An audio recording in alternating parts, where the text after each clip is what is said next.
Why do cartoon reboots fail? That's the question I hope to explore today. But before I do, hit that like and subscribe button. It really helps my channel. So generally speaking, the purpose of a reboot is to give something with the previous continuity a fresh start or continue its legacy if it never got an ending. You can see this in examples like Samurai Jack, Young Justice, or even Bleach most recently. And I chose those three because they were the three that needed a conclusion. I know Bleach had one in the manga, but it needed to be more fleshed out in animated form, which is getting, and that's dope. But these are reboots done the right way. Let's look at some reboots done the wrong way. The first few that comes to mind is Velma, Teen Titans Go, and Ben 10.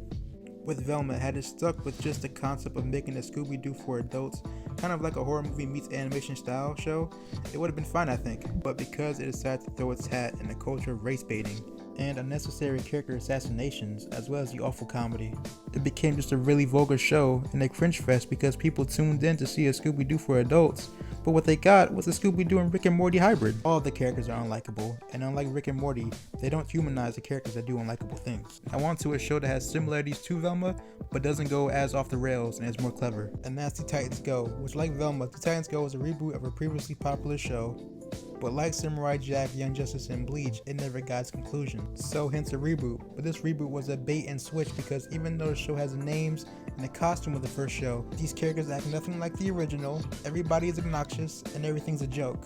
But unlike Velma, it actually has funny jokes. So besides the bait and switch by Cartoon Network, I think this reboot has its own place. It stands on its own. I'd like to think of it as Mad for DC Comics. Not as good as the original, but nonetheless, the same can't be said for this Ben 10 reboot. This reboot feels unnecessary because what Ben 10 needed was a conclusion, in either Ultimate Alien or Omniverse, because for every season of Ben 10, we got glimpses of his future, but we never got to that point. And for this reboot to make him a kid again, when he was getting close to his future, was just pointless. And both this and Teen Titans Go started off on the wrong foot when they decided to follow trends like twerking and dabbing.